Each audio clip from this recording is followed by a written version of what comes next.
याची लायकी आहे का महाराष्ट्रात येऊन आम्हाला अक्कल शिकवण्याची? हा उलटा टांगून मारू झाला.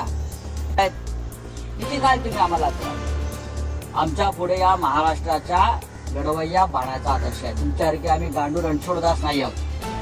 महाराष्ट्रातल्या राजकारणाचा स्तर खालावलेला आहे, महाराष्ट्रातलं राजकारण बिघडलेलं आहे, अशी वाक्य हल्ली खूपदा कानावर येतात आणि हे बोलणारे संजय राऊतच आहेत. मात्र महाराष्ट्राच्या राजकारणाची ही पातळी खाली आणण्यामध्ये संजय राऊत यांचा देखील सिंहाचा वाटा आहे. संजय राऊत यांचं स्वतःच्या जिभेवर अजिबातच नियंत्रण नाहीये हे त्यांनी स्वतःच वारंवार सिद्ध केलेलं आहे. कंगना रणावत या हिरोईनला ते कधी हरामखोर म्हटले होते आणि नंतर त्या गोष्टीचं स्पष्टीकरण देण्यासाठी असं बोलले की हरामखोर म्हणजे नॉटी, आणि संजय राऊत यांना त्या दिवसापासून नॉटी राऊत असं आणखी एक नाव भेटलं. किरीट सोमय्या यांच्याबद्दल बोलत असताना पत्रकार परिषदेमध्ये माईकवर संजय राऊत असं बोलले की तो चुत्या आहे आणि अशा येडझाव्यांना महाराष्ट्रात स्थान नाही. लाईव्ह कव्हरेज सुरू असताना अशी शिवीगाळ करणे याला संजय राऊत स्वतःची धमक म्हणतात. स्वप्ना पाटकर या महिलेला फोनवर अत्यंत अर्वाच्य भाषेमध्ये शिव्या देणारे संजय राऊत इतरांना सुसंस्कृतपणाचे धडे शिकवतात आणि नुकत्याच झालेल्या पत्रकार परिषदेमध्ये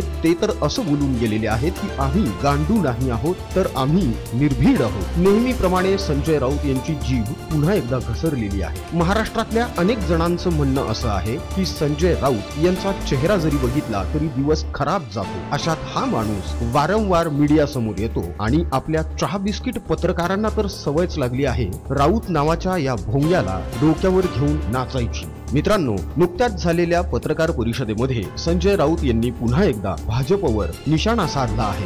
मात्र हा निशाणा साधत असताना संजय राऊत पुन्हा आपल्या शेलक्या भाषेतच बोलू लागले. कोणी जर यांना यांच्याच भाषेमध्ये प्रत्युत्तर दिलं तर मात्र यांच्या तळपायाची आग मस्तकात जाते. मग स्वतःचा झालेला अपमान जर यांना सहन होत नसेल तर यांनी तरी दुसऱ्याबद्दल असे अपशब्द का वापरावे? इतकी साधी गोष्ट आहे. राऊतांची ही पत्रकार परिषद पुन्हा एकदा बघा आणि तुम्हीच ठरवा हा माणूस खरंच सुसंस्कृत वाटतो का आणि असे बिंडोक आणि असंस्कृत लोक राज्यसभेवर पाठवायचे का? यांचं स्वतःचं काहीही असं कर्तृत्व नाहीये. येऊन जाऊन शिव्या देणे एवढा एकच धंदा यांना माहित आहे. हा व्हिडिओ बघितल्यानंतर तुम्हाला देखील संजय राऊत यांच्याबद्दल काही लिहावंसं वाटलं तर कमेंट मध्ये अवश्य लिहा. बघूयात संजय राऊत यांचं नेमकं काय म्हणणं आहे. धर्मादाय आयुक्तांनी यादी जाहीर करावी देणगीदारांची. या माणसाने ज्यांच्यावरती आरोप केले, मग ते मेट्रो डेअरी असेल, मोतीलाल ओसवाल असेल, अशा अनेक नाव आहेत. त्यांच्याकडनं त्यांनी देणग्या घेतल्यानंतर त्याच्या ट्रस्टसाठी आहे की नाही त्याने सांगावं. युवा प्रतिष्ठानच्या यादीमध्ये मेट्रो डेअरी याच्यावरती ईडीची कारवाई झाली. युवा प्रतिष्ठानच्या यादीमध्ये देणगीदारांच्या मोतीलाल ओसवाल त्याच्या संदर्भात त्यानेच मोहीम उघडली होती. त्याच्याकडून युवा प्रतिष्ठानला देणगी मोठी मिळाली की नाही कोट्यावधी रुपयाची, हा काय आम्हाला सांगतोय? याची लायकी आहे का? याची लायकी आहे का महाराष्ट्रात येऊन आम्हाला अक्कल शिकवण्याची? हा उलटा टांगून मारू झाला. आणि मी पण सांगतो, मग आमचाही बॉस बसलाय सागर बंगल्यात नसेल मग कुठेतरी बसलाय आणि तो ईश्वर आहे. लक्ष आमचं, आम्ही जाऊ ना. आम्ही काय घाबरतोय काय? आम्ही काय तुमचा काय डरपोक नाही आहोत. डरपोकाने घेतलंय पक्षामध्ये आणि राज्य चालवतोय असे डरपोक आम्ही नाही आहोत. नंबर एक, मी असेल, माझे भाऊ असतील, आमचे सहकारी असतील, माझे कार्यकर्ते असतील, उद्धव ठाकरे साहेब असतील, रवींद्र वायकर असतील, सुरज चव्हाण असतील, किशोरदाई पेडणेकर जात आहेत. किती काळ तुम्ही आम्हाला आमच्या पुढे या महाराष्ट्राच्या लढवय्या बाणाचा आदर्श आहे. तुमच्यासारखे आम्ही गांडू रणछोडदास नाही आहोत. आम्ही लढू. करा कारवाई आमच्यावर. किती वेळा करणार आहात? करा. आमचा पक्ष फोडून झाला, आता कारवाई करताय. आम्ही घाबरत नाही. येऊ ना. हिंमत असेल तर समोर ये. समोर ये. आता आमच्याकडे 5 महिला आलेल्या आहेत. या मुलींच्या नागड्या पोपटलालने कसं शोषण केलंय त्याचं जनता न्यायालयात त्याने मी हजर करू. 5 महिला. एक मध्यंतरी प्रकरण आलं होतं नागड्याचं. आता 5 महिला आलेल्या आहेत. पण आम्हाला असं वाटतं की या अशा प्रकारचं राजकारण आम्ही करू नये. त्यालाही बायको आहे, त्यालाही सून आहे, हा कुटुंब आहे. 5 महिला तक्रार द्यायला तयार आहेत या, आणि हा आमच्यावरती आरोप करतोय साला शिवसेनेवर. आम्हाला चॅलेंज करतोय. याची लायकी काय, कोण आहे हा? महाराष्ट्रातून उद्योग पळून चाललेले आहेत, पळून नेत आहेत, खेचून नेत आहेत, त्याच्यावर बोल. 8,000 कोटीचा अँब्युलन्स घोटाळा आहे, त्याच्यावर बोल. 500 कोटीचा राहुल कुलचा मनी लॉन्ड्रिंग घोटाळा, त्याच्यावर बोल. अजित पवारच्या सिंचन घोटाळ्यावर बोल. 70,000 कोटीचा प्रधानमंत्री बोलले आहेत ना. हसन मुश्रीफवर बोल. बोलतोयस का? या खिचडी घोटाळ्यातला जर झाला असेल, त्यातले सगळे लाभार्थी जे आहेत, ज्याने बीएमसी कडून पैसे घेऊन खिचडीचं वाटप केलं नाही, ते सगळे लाभार्थी आज भारतीय जनता पक्षामध्ये आणि मिंदे गटामध्ये आहेत. हे सगळे लाभार्थी मी नावं सांगतो तुम्हाला. त्यातल्या काही लोकांचा वर्षा बंगल्यावर आणि देवगिरी बंगल्यावरती केटरिंग चालू आहे. त्यांचं केटरिंग आज 20-20, 25-25 कोटीची खोटी बिलं या लोकांनी काढून बीएमसी कडून, आणि या सगळ्यांचं आज वर्षा बंगल्यावर आणि देवगिरी बंगल्यावरती आज एक केटरिंग सुरू आहे. मिंदे गटातल्या एका खासदाराची त्याच्याशी पार्टनरशिप आहे. त्यांनी बिलं काढली, खिचडी वाटली नाही. हा मुरुमचा एक मिंदे गटाचा कार्यकर्ता आहे, सुरज चव्हाणचा पार्टनर, हा त्या व्यवसायातला आहे ना. त्याला हात लावत नाही. सुरज चव्हाणना अटक केली तुम्ही. अमेय घोले, वैभव थोरात, ही नावं जरा समजून घ्या. मी काय सांगतोय ती या घोटाळ्यातली सगळ्या ही नावं समजून घ्या. कोट्यावधी रुपयाचा गैरव्यवहार या लोकांनी महापालिकेत केलाय. राहुल कनाल, अजून नाव काय तर सांगतो, ज्या शिंदे गटामध्ये आहेत. हिंमत आहे या मुलुंडच्या नागड्या पोपटलालची? हिंमत आहे का ही नावं घेण्याची किंवा ईडीची? तुम्ही आमच्यावरती वार करा, आम्ही वार घ्यायला तयार आहोत. लक्षात घ्या, पलटवार करण्याची वेळ संधी आम्हाला मिळणार आहे. आणि तो आमचा वार आहे ना, एकदा मारला ना की परत तो उठणार नाही. का आम्ही तक्रार करून ईडी आणि पोलीस त्यांच्यावरती ऍक्शन घेणार आहेत? सुरज चव्हाण प्रकरणात आरोपीची नावं आहेत ना.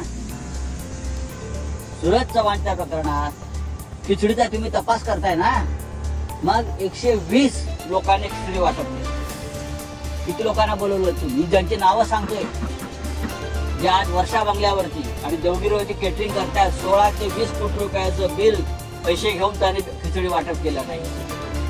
योग्य वेळी नाव सांगेल. कोणाला गेले पैसे? त्याचा पार्टनर या मिंदे गटाचा एक खासदार आहे. शिवसेनेवरती तुम्ही असे खोटे हल्ले कराल, लक्षात घ्या.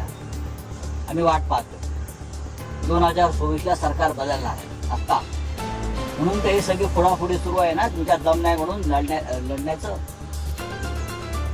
आम्ही लढू ना. आम्ही काय घाबरतो काय तुमच्या समोर? तुम्ही कोण आहात? तुम्ही गांडू लोक आहात सगळे. आम्ही मर्द आहोत. आम्ही छाती पुढे काढून चाललेलो आहोत. घ्या, आमच्या छातीवर वार करा. सम्मान दिया मैंने आज बोला ना, अभी मराठी में बोला, हिंदी में कर लेना. बीजेपी एक तरीके से कह रही है कि 400 पार और उसे ईडी का यूज किया जा रहा है. 400 पार है तो ये नीतीश कुमार को तोड़ो, शिवसेना को तोड़ो, एनसीपी को तोड़ो, हेमंत सोरेन के ऊपर रेड करो, केजरीवाल जी के ऊपर रेड करो. हाँ, ये नौटंकी क्यों चल रही है? आप डर गए हो. 400 पार के आपको 200 नहीं, आप 200 पार नहीं करने जा रहे. 400 पार की बात छोड़ दो. आपको 200 पार करने की आपकी औकात नहीं है, इसलिए आप ये सब करके आपका जुगाड़ जो है बहुमत का आप करना चाहते हो, लेकिन नहीं होगा. आप हारने जा रहे हो. आपको राम भी नहीं बचा रहा.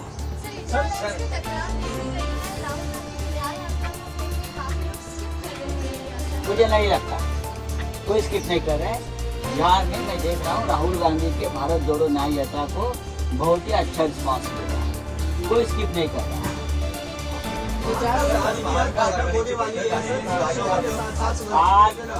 महाविकास आघाडीची बैठक 11 वाजता सुरू होते.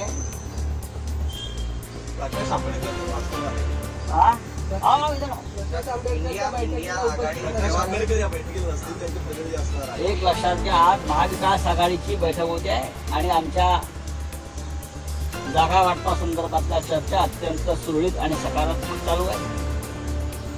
काँग्रेस, शिवसेना, एनसीपी मध्ये कोणते मतभेद नाहीत. वंचित बहुजन आघाडीला आज आम्ही चर्चेला महाविकास आघाडीचा घटक म्हणून बोलवलाय. आमच्या या संपूर्ण हुकुमशाही विरुद्धच्या लढ्यामध्ये वंचित बहुजन आघाडीची आम्हाला साथ मिळेल, कारण त्यांचा आणि आमचा प्रवास आणि लढाई एकच. राजू शेट्टीशी चर्चा सुरू आहे आमची. राजू शेट्टीबरोबर प्राथमिक चर्चा झालेली आहे.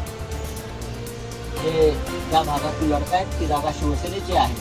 आम्ही चर्चा करू. महाविकास आघाड़ी की आज बैठक आज हो रही है, दूसरी बार बैठक चल रही है. सीट शेयरिंग में महाराष्ट्र में कोई समस्या नहीं है. खास करके कांग्रेस, शिवसेना, एनसीपी, हमने सीपीआई, सीपीएम से भी बात की है.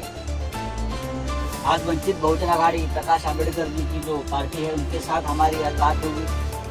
लेकिन इस देश में जिस प्रकार से तानाशाही चल रही है, लोकतंत्र को खत्म किया जा रहा है, प्रकाश आंबेडकर जी भी उनके लिए लड़ रहे हैं लोकतंत्र के लिए, तो हम उनको साथ लेना चाहते हैं. शरद पवार कह रहे हैं 4 से 5 सीटों पर अभी भी पेच फंसा हुआ है, जिसको फाइनलाइज करने की कोशिश की जा रही है. जल्द से जल्द करके आंकड़े तो होंगे. देखिए, महाराष्ट्र में 48 सीट्स है. 4 सीट का आंकड़ा बहुत छोटा है. अगर 4 सीट में पेच है तो कोई पेच नहीं है ना, हम एडजस्ट कर लेंगे.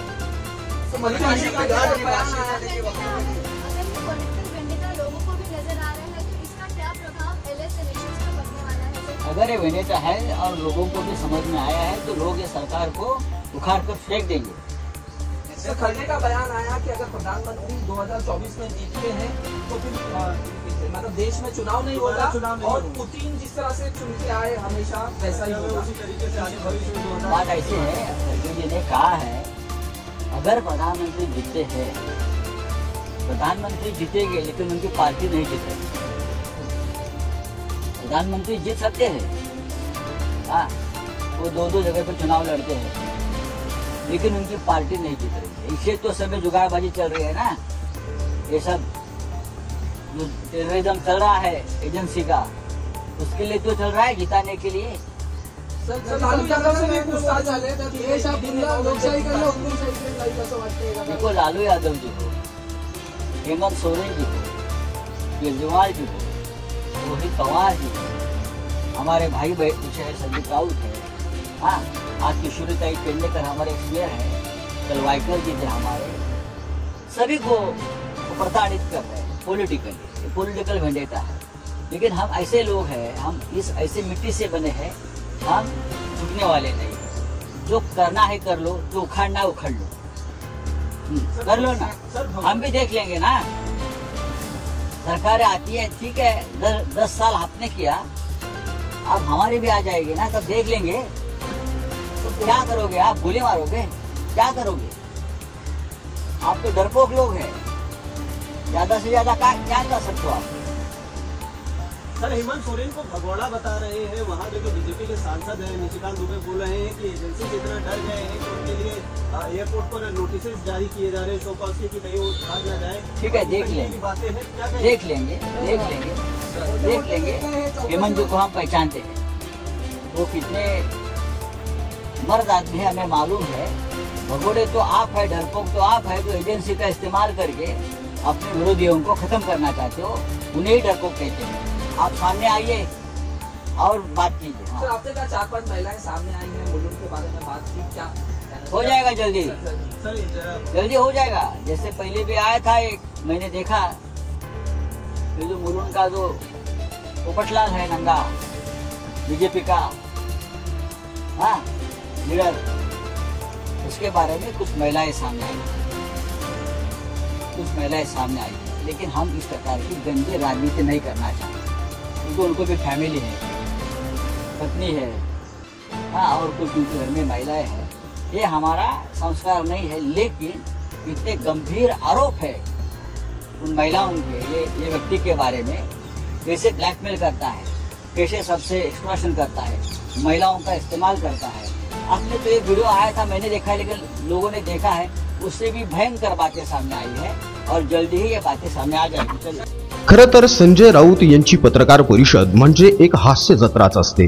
संजय राऊत बिनबुडाचे आरोप करण्यामध्ये पटाईत आहेत। काहीही करून उद्धव ठाकरे यांची तळी उचलायची, उद्धव ठाकरे कसे ग्रेट आहेत, कसे महान आहेत हे वारंवार सांगत राहायचं। एकनाथ शिंदे यांच्या सोबत गेलेल्यांवर बिनबुडाचे आरोप करायचे आणि उद्दामपणा तर इतका आहे की पत्रकार परिषद सुरू असताना एका पत्रकाराने त्यांना श्रीकांत शिंदे म्हणजेच एकनाथ शिंदे यांचे सुपुत्र यांच्याबद्दल प्रश्न विचारला, तेव्हा संजय राऊत चक्क कॅमेरा समोर थुंकलेले तुम्हाला आठवतच असतील। इतका असभ्य वागणारा माणूस नेता म्हणून घेण्याच्या लायकीचा खरंच आहे का, हे आम्हाला कमेंट मध्ये कळवायला अजिबात विसरू नका। महाप्रपंच या YouTube चॅनलला अवश्य सबस्क्राइब करून ठेवा। सोबतच तुमचं या व्हिडिओ बद्दल, राऊतांच्या या पत्रकार परिषदेबद्दल काय मत आहे ते देखील बिनधास्तपणे मांडा। महाप्रपंच हा तुमचा मत मांडण्यासाठीचा हक्काचा मंच आहे। संजय राऊत यांची ही भाषा आता महाराष्ट्रातल्या सगळ्यांनाच परिचयाची झालेली आहे। संजय राऊत हे कधीही सुधारणार नाहीत याची आता प्रत्येकाला खात्री पटलेली आहे। त्यामुळे लोकांनी यांना आता गांभीर्याने घेणं सोडून दिलेलं आहे। असाही संजय राऊत यांच्यावर नेहमी आरोप होतोच